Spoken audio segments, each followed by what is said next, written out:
Hello friends. Welcome to Luxury Stories, the ultimate destination for lovers of high-end experiences, opulent lifestyles, and untold tales of extravagance. Your support means the world to us. Please do well to hit that subscription button and turn on the notification bell to get notified on our subsequent stories. Don't forget to like and share with friends. Now, relax and enjoy the story. Malcolm Wilson stood on the balcony of his grand home, gazing out over the beautiful gardens. The sprawling lawn looked almost surreal in the golden light of an African sunset. Standing behind him, slightly unsure of herself, was Victoria Wilson. She had been married to Malcolm for nearly 2 years. In those 2 years, she had come to love the garden almost as much as she loved the man she married, although she could not help noticing the tense looks he sometimes threw at her these days. Victoria stepped up to Malcolm and gently placed a hand on his shoulder. "I've been thinking," she said quietly. "Maybe we should visit the doctor again. You know, for a second opinion." Malcolm's jaw tightened. He did not immediately turn around. "We've already been to a doctor, Victoria," he replied in a clipped tone. "It's you who has gone, actually. And it's you who keeps getting the same results." She sighed, wishing he would agree to a joint consultation. During their last visit to the clinic, the doctor had run tests on her, finding no clear answers. The doctor also recommended that Malcolm come in for testing, but he had brushed off the idea with a sense of wounded pride. Now, as the sun sank lower, Victoria could feel the tension in the air. She sensed that something more than just worry about children troubled her husband. She wished he would share his concerns openly. "Malcolm," she ventured, choosing her words carefully. "Just because one test was inconclusive doesn't mean I'm the only one who should be tested. Maybe we should." He turned around, eyes flashing. "Are you saying you think the issue lies with me? That I cannot father a child?" She took a step back, her hand dropping from his shoulder. "I'm not saying that," she said softly. "I only think it's better to do it together. This is our struggle, not mine alone." Malcolm sighed and looked past her, focusing on the fountain at the center of the garden, a gift from his mother, Agatha Wilson. She was old-fashioned and believed strongly in having grandchildren. The fountain served as a daily reminder of her presence and her expectations. "Let's not talk about this now," Malcolm finally said. "It's getting late. My mother is arriving for dinner, and she doesn't like to see me upset." Victoria nodded, her heart heavy. Agatha was indeed expected, and any mention of childlessness would surely be turned against Victoria in a matter of seconds. She could already imagine the words the older woman might say. "You're barren. My son deserves better." Soon, they went back inside. Their mansion had large archways, cream-colored walls, and windows that let in the warm night air. The house staff moved gracefully around them, setting the table for dinner. Victoria forced a smile, telling herself that maybe tonight would not be as tense as before. Agatha Wilson arrived in a swirl of perfumes and fine fabrics. She was dressed in a flowing gown made of locally woven cloth, symbolizing her pride in African traditions. Her dark eyes sparkled, and her head was held high in confidence. In her mind, her son was the perfect man, and any flaw in the marriage must come from Victoria.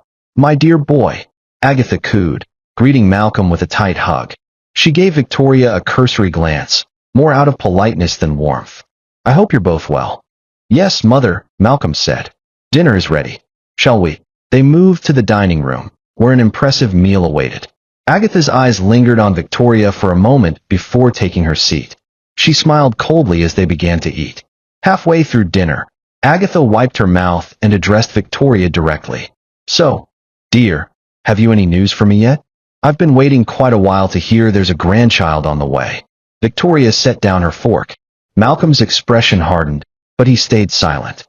"No, Mother Agatha," Victoria replied softly. "Nothing yet. We're still." Agatha waved a dismissive hand. "We are not getting any younger," she said sternly, her gaze shifting to Malcolm. "We need to do something about this situation before it becomes a scandal. People in our social circle are already whispering about your lack of children, Malcolm." Malcolm swallowed hard, refusing to make eye contact with his mother or his wife.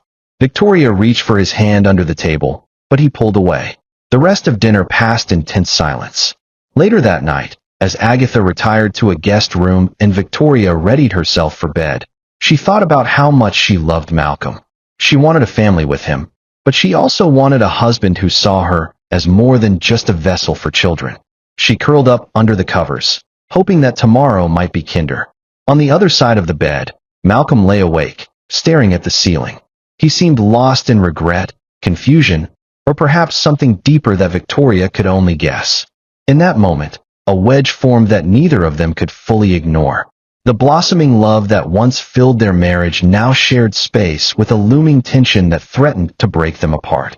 The following morning, Victoria woke early to finish a few chores and oversee the household staff. She felt restless. The tension in the house felt thicker than usual. Just as she was about to head to the kitchen, she overheard Malcolm and Agatha talking in the hallway near the dining room. "I'm telling you, Mother," Malcolm said in a low voice. "I'm not sure. Maybe we just need more time." Agatha's sharp tone sliced through his uncertainty. "Time? You've had 2 years. She should see specialists. Or maybe you should find someone else. Someone who can bear children. The rumor that your wife is barren is beginning to spread." "Rumors," Malcolm echoed bitterly. "I hate gossip." "You hate the truth," Agatha corrected him. "You should face it. You need an heir." Hearing these words, Victoria felt tears welling in her eyes. She walked away before they could notice her. Later, Malcolm emerged from the conversation with a grim face and told Victoria he needed to go out for a business meeting. Victoria tried to push her sadness aside and focus on something constructive. She texted her friend and confidant, who happened to be Malcolm's best friend as well, Lucas Grant. Lucas was a marketing genius who had helped Malcolm's business expand into foreign markets. Victoria wanted to find out if Lucas could persuade Malcolm to reason with her rather than blame her blindly. She sat in the ornate living room and dialed Lucas's number. After 2 rings, he picked up. "Hello, Victoria," he greeted cheerfully. "How are you?" Her voice trembled slightly. "Not so great, Lucas. I was wondering if you could talk to Malcolm about seeing a specialist together." I don't think he wants to hear it from me." Lucas sighed on the other end. "I know Malcolm can be stubborn, especially when it comes to his pride. But I'll try talking to him, okay? Let's meet up when you can." "Thank you," Victoria replied, feeling a small ray of hope. "Maybe tomorrow? We could have coffee." "That sounds good," Lucas answered. "I'm here for you, both as a friend and, well, you know Malcolm is practically my brother." "Thank you," she repeated, before hanging up. Meanwhile, in another part of town, Malcolm parked his sleek car outside a looming office building. He was set to meet a high-profile client, but the conversation with his mother replayed in his mind. He recalled how Agatha declared that if Victoria could not conceive, it was a great shame to the family. His mother's words weighed on him, fueling an ember of resentment against Victoria. Despite this, a small voice in his head questioned whether it could be his fault. The possibility felt like an insult to his manhood, one he refused to acknowledge. As he entered the meeting, he tried to focus on business. His reputation as a formidable businessman had grown in recent years, especially after forging successful partnerships with large textile importers in Europe and the Middle East. People admired Malcolm Wilson for his ambition, polished manners, and strong leadership. During the meeting break, Lucas called to check on him. Malcolm excused himself from the conference room and answered in a quiet hallway. "Hey man," Malcolm said. "Everything good?" Lucas' voice was calm but direct. "I just spoke to Victoria. She's really worried. I think you two should see a specialist together. Both of you." Malcolm gritted his teeth. "Lucas, you know she's had multiple tests, right? They all come back inconclusive. What else is there to do?" "We all know sometimes these things are more complicated," Lucas reasoned. "Why not do your own tests too? It's possible you could find a solution together. Doesn't that matter to you?" Malcolm hesitated. "I'll think about it," he finally replied.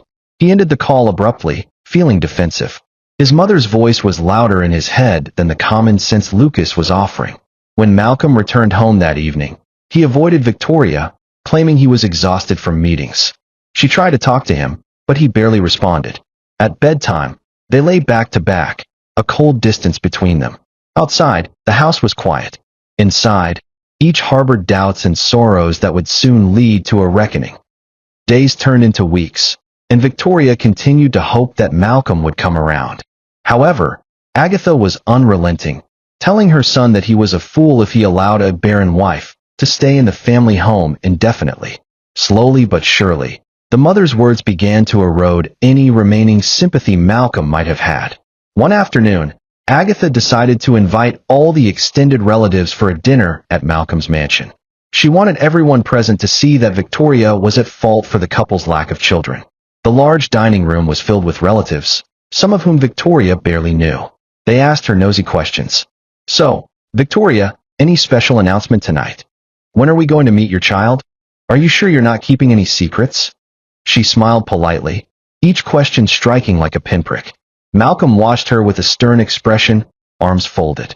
Agatha stood by his side, lips pressed in a thin line. Lucas was the only ally in the room, standing off to one side with eyes that mirrored concern. Midway through the meal, Agatha suddenly rose and tapped her wine glass. All eyes turned to her. "My dear family," she began, looking around with a regal air. "We are here to celebrate Malcolm's continued business success. We are also here to express our concern about the future of our family line." Victoria's face went pale. She glanced at Malcolm, silently begging him to stop whatever his mother was about to do. But Malcolm held his tongue. Agatha turned her gaze to Victoria. "We have been waiting for a child from you for 2 years now," she declared. "But you have failed to conceive. We cannot remain silent any longer." Some relatives shifted uncomfortably in their chairs. Others nodded, as if in agreement. Victoria swallowed hard. "With all due respect, Mother Agatha," she ventured, "I have gone through several tests. None of them have conclusively said I cannot have children." Agatha scoffed.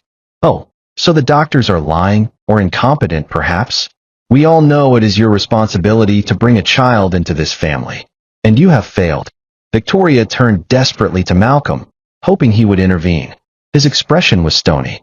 "Do you have anything to say, Malcolm?" she whispered, her voice trembling. "Are you really going to stand by and let your mother publicly humiliate me?" Malcolm took a deep breath. Agatha placed a hand on his arm, as though physically holding him on her side. "Mother is right," he said at last, though his words came out tight, as if forced. "I have tried to be patient. But maybe we need to accept that there's a problem here." Tears stung Victoria's eyes. She looked around the table, where the family members stared, some in pity, others in judgment. "What exactly are you saying?" she asked, barely above a whisper. Agatha seized the moment. "He's saying you are not fit to be part of this family. We need an heir. If you cannot give it to us, we have no need for you." Stunned silence filled the room. Lucas set down his napkin in shock. "Malcolm, you can't be serious," he said, stepping forward. "This is humiliating for Victoria, and it's not fair." "You haven't." "It's done," Malcolm interrupted, his voice cold. Then he turned to Victoria. "Pack your things. I want you out of the house." Victoria's eyes widened with disbelief. "Malcolm," she cried, tears streaming down her face. "We're supposed to be partners. We vowed to stand by each other, no matter what." "I'm sorry," he said, avoiding her gaze. "But I can't do this anymore." Lucas moved to stand by Victoria's side, but her trembling legs barely held her upright. She felt as though the walls were closing in on her. In a fog of heartbreak and disbelief, she found herself walking away from the table. She ran upstairs, hearing murmurs behind her. Some relatives whispered condemnation. Others sounded sympathetic but paralyzed by family hierarchy. 15 minutes later, Victoria came down the staircase carrying a small suitcase, her face pale. She paused at the main doors. The once grand hall, with its sparkling chandelier, felt cold and empty. Agatha stared at her with triumph. Malcolm turned away, refusing to meet her eyes. Lucas stood helplessly, fists clenched, tears in his own eyes. Quietly, Victoria walked out the door, shutting it behind her with finality. Outside, the evening air smelled of damp earth and distant cooking fires. Victoria stood alone, unsure where to go. She had no intention of returning to her parents' home in disgrace. Eventually, she called an older cousin who lived in a modest apartment across town. The cousin quickly offered her a place to stay. That very night, Victoria arrived at the small apartment, carrying nothing but her suitcase and an ache in her chest. "Oh, Victoria!" her cousin Sarah exclaimed, embracing her tightly. "What happened?" Victoria tried to explain through her sobs. "Malcolm, he said I was barren, that I couldn't give him a child, so he threw me out." Sarah's eyes filled with empathy. "You will stay here with me for as long as you need, okay? Don't worry." Meanwhile, word spread among Malcolm's social and business circles that he had sent his wife away for being childless. Some people sympathized with him, believing the cultural expectation that a woman must provide heirs. Others saw him as cruel for discarding Victoria so abruptly. However, Malcolm's business did not suffer. He had built a solid network of clients, and his wealth shielded him from the consequences of negative gossip. The deals continued to roll in, and his power only grew in the commercial world. Lucas, distressed and angered by what had happened, arranged to meet Victoria a few days later at a small cafe near Sarah's apartment. It was the kind of place where the chairs wobbled on uneven pavement, but the smell of fresh coffee was comforting. As soon as Victoria saw Lucas, she nearly collapsed in relief. "I can't believe he threw you out like that," Lucas said, shaking his head in disbelief. "I tried to stop him," Victoria sighed, stirring her coffee with trembling hands. "I don't blame you. It was a decision he and his mother made. I guess they never really accepted me." Lucas leaned closer. "What are your plans now? Do you have enough money? Let me help if you need anything." Touched by his concern, Victoria offered a weak smile. "I'm going to rebuild my life somehow. I can't just collapse and do nothing. I have some savings, but it won't last forever. Let me at least transfer some funds to you for immediate expenses," Lucas insisted. "You know Malcolm is still my close friend, but this is too much. You deserve better than what he did." After some hesitation, Victoria agreed to accept a modest sum. "Thank you," she whispered, tears forming in her eyes. "I promise I'll pay you back." Lucas shook his head. "That's not necessary. Just keep in touch, okay? Let me know how you're doing." For the first time in days, Victoria felt a small glimmer of hope. She had lost her home, her husband, and her peace of mind, but at least she had not lost all her friends. She resolved that she would not let despair define her future. While she had no clue how it would all turn out, she held fast to the belief that tomorrow might bring a chance for renewal. In the weeks that followed, Victoria moved cautiously forward. She began looking for a small job or a way to start her own business. She recalled the many times she had helped Malcolm with design ideas for the local fabrics his company exported. Though she had never had a formal role in his company, she had gained valuable knowledge about patterns, cultural designs, and marketing. One afternoon, Victoria met Lucas again at the same cafe. He arrived with a genuine smile, sitting opposite her at a round, metal table. Traffic bustled around them, and the sun shone brightly on the dusty sidewalks. "Victoria," he said gently, "I've been thinking. You know a lot about fabrics and local designs. Why not use that knowledge to start something of your own?" She ran her finger along the rim of her coffee cup. "I've considered it. But it's a big leap, Lucas. I don't exactly have the capital to open a shop." Lucas nodded thoughtfully. "I can help. We can find a small space for you to rent. I'll invest in your idea, and you can pay me back once the business starts making profits. How does that sound?" A wave of gratitude washed over her. "That's incredibly generous. Are you sure you want to mix friendship and business?" He grinned. "I've made worse investments before. At least with you. I know you're hardworking and passionate about this." They laughed together, and for the first time since her marriage collapsed, Victoria felt a genuine sense of enthusiasm for the future. It did not escape her notice that Lucas had become more than just a friend. He was an unwavering pillar of support, offering kindness that she had not experienced from Malcolm in a long time. Over time, as they worked on business plans and searched for a suitable location, their emotional bond grew stronger. Victoria found comfort in Lucas's presence, and he felt a deep admiration for her resilience. One evening, after a long day of scouting shops, they found a small place near a busy market district. It needed some renovations, but the rent was reasonable, and the location promised good foot traffic. When they finished surveying the property, the sun had set, and they were both starving. They stopped at a street vendor for grilled meat and roasted corn, chatting about their dreams. "Lucas," Victoria said between bites, "I never imagined I'd be here, making new plans without Malcolm. It still feels surreal." Lucas looked at her earnestly. "You deserve happiness. And if Malcolm won't give it to you, there are people who will." She smiled, a warmth spreading through her that had nothing to do with the food. She saw in Lucas the traits she once wished to see in her husband: genuine concern, empathy, and open-mindedness. A pang of guilt flickered in her heart. "I was married to his best friend," she thought. But that reminder was overshadowed by the reality that her marriage was over, both legally and emotionally. As the days turned into weeks, the bond between them evolved quietly.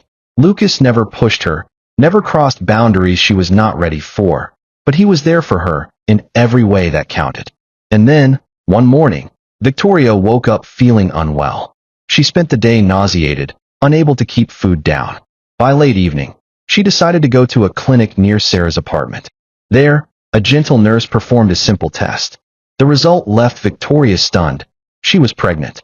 Her entire world spun with confusion, amazement, and a sudden validation of everything she had said to Malcolm.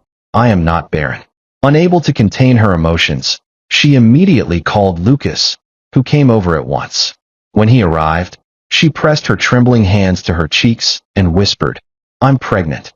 Lucas stood there in shock, taking in the gravity of her words.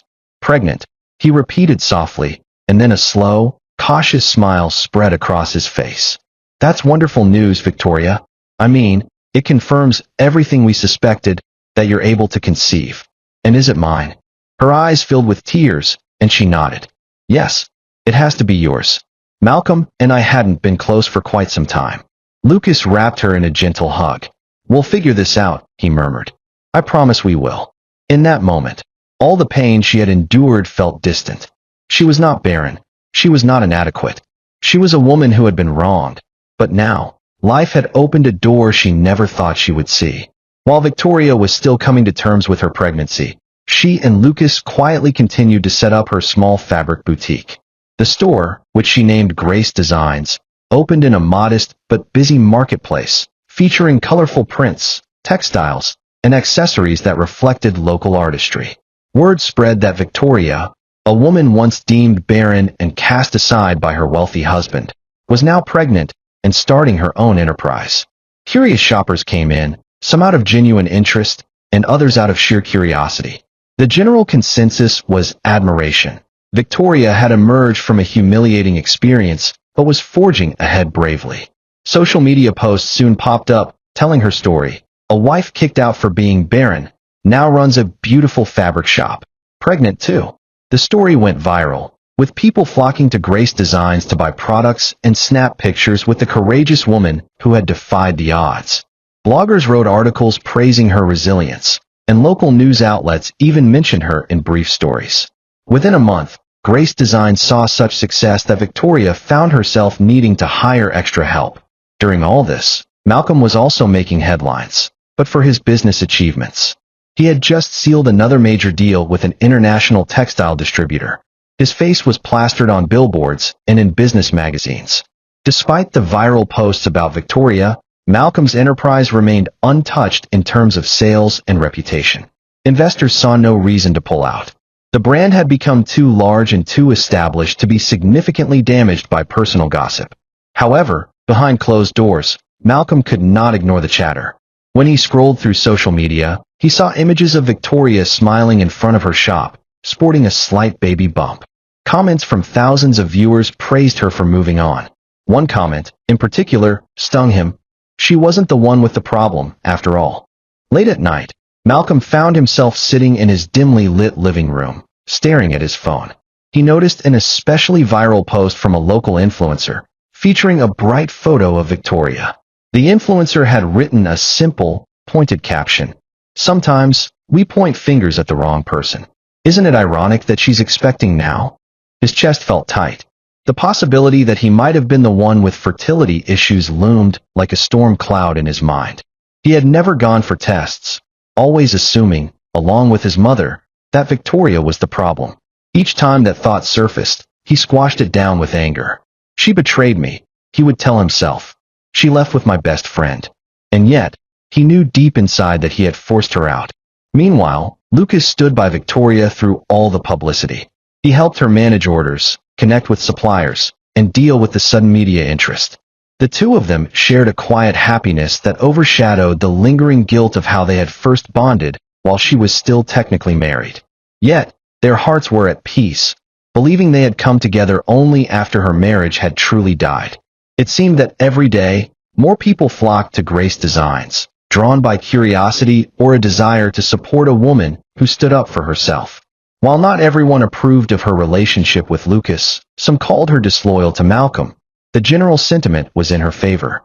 The online narrative had painted Malcolm as cold and arrogant, though ironically, his business empire was still standing strong. Unknown to them, these ripples of gossip and viral chatter were leading to an inevitable clash, one that would shake both Malcolm and Agatha when confronted with the reality of Victoria's thriving life and obvious pregnancy. It happened on a clear Saturday morning. The local market, a bustling maze of stalls and shops, was packed with families, tourists, and traders shouting out their wares. The air was thick with the scent of spices and grilled foods. Vibrant music from a nearby stall drifted through the open space. Victoria was there to pick up some special woven baskets for her boutique, accompanied by Lucas and their toddler son, Brian. Yes, in the blink of an eye, time had moved forward. Victoria had given birth to a healthy boy named Brian a little over a year ago, and she was again expecting, her belly visibly round beneath a flowing dress. She glowed with the happiness of motherhood, and Lucas proudly carried Brian on his shoulders, pointing out colorful fabrics and crafts. Meanwhile, Malcolm was at the market to explore a new local supplier for his textile business. He still commanded respect with his polished suit and confident stride. Walking beside him was Agatha, who insisted on overseeing every detail of his life, even business errands. They were scanning a row of stalls when Malcolm suddenly caught a glimpse of a familiar face. It was Lucas, stooping down to help a toddler pick up a fallen toy. Next to him stood a pregnant woman wearing a bright wrap skirt. Malcolm's breath caught in his throat. It was Victoria. Agatha followed his gaze, and her lips thinned. She recognized Victoria instantly, though the sight of the little boy and the round belly left her speechless for a moment. Malcolm, meanwhile, felt as if the ground had shifted beneath him. His heart hammered in his chest. Victoria also spotted Malcolm from a distance. She froze, uncertain. Lucas tightened his hold on Brian, preparing to walk away. But before they could, Malcolm crossed the space between them with long, determined strides. "Victoria," Malcolm said, voice trembling with equal parts shock and anger. You have a child? And another on the way?" Victoria lifted her chin, feeling an odd mixture of pity and resolve. "Yes," she replied simply, glancing at Brian. "Meet my son, Brian." For a heartbeat, Malcolm stared at the toddler, who clung to Lucas's leg. Then he turned his gaze to Lucas, eyes blazing. "You stole my wife," Malcolm spat, pointing an accusing finger. "You stole her from me." Lucas handed the toddler's toy to Victoria and stepped forward. "Malcolm, calm down," he said evenly. "We didn't steal anything. You threw her out. You made it clear she wasn't welcome in your life." Agatha pressed her lips together in disapproval, but she remained silent, seeing the glances from bystanders. A small crowd was beginning to gather, people recognizing the faces from viral news stories. Phones were already out, capturing video. Malcolm, lost in rage, raised his voice. "You betrayed me. I thought you were my best friend." Lucas refused to be intimidated. "I tried to reason with you before you kicked her out," he shot back. "You refused to listen. Don't rewrite history now." Victoria, her head held high, stepped into the conversation. "Malcolm," she said softly yet firmly, "let's get one thing clear. You and your mother made your decision the day you drove me out of your house, branding me a barren woman. Another man, Lucas, made a different decision, to care for me, respect me, and love me. The child you see here, and the one I'm carrying prove that your accusations were wrong." A hush fell over the onlookers. Malcolm glanced around, noticing that at least a dozen phone cameras were recording him. He clenched his fists, unable to form a rebuttal. Agatha, sensing the eyes on them, tried to pull Malcolm away by the elbow. "Let's go," she hissed, "before this becomes a scandal." "It's already a scandal, Mother," Malcolm said bitterly, his voice trembling as he yanked his arm away. His eyes met Victoria's, reflecting regret, anger, and a sense of overwhelming loss. He swallowed hard, but no more words came. Lucas gently guided Victoria aside. "We've said enough. Let's go," he murmured. Their toddler clung to Victoria, sensing the tension. With that, the new family turned and walked away, leaving Malcolm standing in the middle of a curious crowd. Agatha tugged at him again. Finally, he followed her, shaking off onlookers as if they were flies. Yet the shame followed him, gnawing at his heart. That evening, Malcolm and Agatha returned to the lavish Wilson mansion, still reeling from the public confrontation. Agatha marched into the living room with fury in her eyes. Before she could say anything, Malcolm slammed the door behind him and whirled on her. "This is your fault," he thundered, words echoing off the marble floors. "You planted the idea that Victoria was barren, that I should cast her out. Look at what has happened now." Agatha, who had never seen her son this unrestrained, took a step back. "My fault?" she echoed indignantly. "You're the man of the house. You made your own decisions." Malcolm paced back and forth, running his hands through his hair in agitation. "You never once considered that maybe the issue was with me. You manipulated me into blaming Victoria. I never even took the tests myself to see if I had a problem." "You're a man," Agatha said defensively. "Men don't get fertility problems. It's always the woman." Malcolm let out a short, humorless laugh. "You're wrong, Mother. And now I've lost her. Lost my child. Lost everything that mattered. All because you insisted I believe she was the problem." He collapsed onto a leather sofa, burying his face in his hands. The anger seemed to drain out of him, replaced by an overwhelming sorrow. Agatha, for once, was at a loss. She opened her mouth to speak, but then closed it, noticing for the first time how broken her son looked. "Malcolm," she tried again, her voice trembling. "I did what I thought was best for our family legacy." He cut her off with a raised hand. "Stop. Just stop talking." He stood up and walked out of the living room, leaving Agatha standing alone under the glaring chandelier. For the first time, she felt a sting of regret that could not be easily dismissed. That night, Malcolm locked himself in his study, refusing to speak to anyone, staff included. He stared at a framed photo of himself and Victoria from happier times, a photo taken on their wedding day, with her radiant smile lighting up the frame. He wondered if he could ever apologize enough, or if it was far too late. Somehow, he already knew the answer. In the days following the market showdown, social media exploded with videos of Malcolm yelling at Lucas in public and Victoria calmly telling Malcolm off. The videos garnered thousands of views, comments, and debates. However, the scandal still did little to tarnish Malcolm's business. Investors and business partners were primarily concerned with profit, and the brand he had built was solid enough to weather personal drama. But Malcolm himself was not unscathed. He walked through the halls of his corporate office feeling empty. He found no joy in attending meetings or signing new contracts. At every turn, he saw images or faint memories of Victoria, her gentle smile, her laughter, her suggestions for his business. He realized with a sickening weight that he missed her more than he had ever expected. Eventually, he mustered the courage to visit a fertility clinic for the tests he had long avoided. The results were definitive. He had a medical condition that severely lowered his chances of fathering children naturally. It was treatable to some extent, but it would require time, patience, and therapy. Shaken, Malcolm booked another appointment, this time with a psychologist. He confessed his regrets, how he had let pride, and his mother's words, dictate the fate of his marriage. The therapist advised him to confront his mistakes head-on, perhaps even write a letter of apology to Victoria, if for nothing more than his own peace of mind. Malcolm wrote the letter one late night, sitting at his mahogany desk. He poured out his heart on the page, admitting fault, expressing sorrow, and wishing her happiness with Lucas. Yet, when he finished, he felt too ashamed to send it. Instead, he folded it carefully and placed it in a drawer. Outside of his personal struggle, his business soared to new heights. With the marketing strategies he had once developed in partnership with Lucas, the brand's export numbers broke records. Newspaper headlines congratulated Malcolm Wilson's unstoppable success. But he found it painfully ironic that he achieved this success alone, without the two people who had truly cared for him, Victoria and Lucas. Agatha tried to speak to him a few times, but each attempt ended in bitter silence. The mother and son, once inseparable, now lived like strangers under the same roof. Even the staff tiptoed around them, sensing the unspoken tension that dominated every hallway. One evening, Malcolm finally decided to reach out to Victoria. Picking up his phone, he found her number still saved as "My Love," which twisted the knife of regret deeper in his chest. After a few moments of hesitation, he tapped the call button. It rang twice before going to voicemail. He tried again, but still, no answer. "Victoria," he said quietly into the voicemail, "it's Malcolm.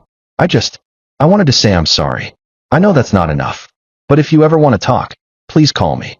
He ended the call, heart pounding, fully aware that she might choose never to reply. And perhaps that was exactly what he deserved.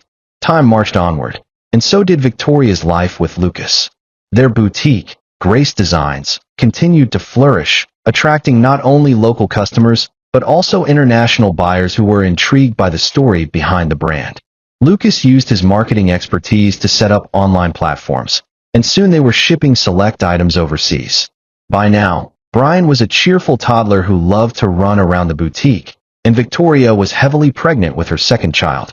She often marveled at how life had taken her from utter despair to this place of warm stability. Lucas treated her with tenderness and respect, never questioning the path that had led them together. Their small family radiated a calm joy. One afternoon, Victoria was invited to speak at a local entrepreneurial conference about her experience as a new business owner. She accepted, wanting to inspire other women. When she arrived at the conference hall, a modern building surrounded by manicured lawns, she wore a stylish maternity dress made of vibrant local fabric.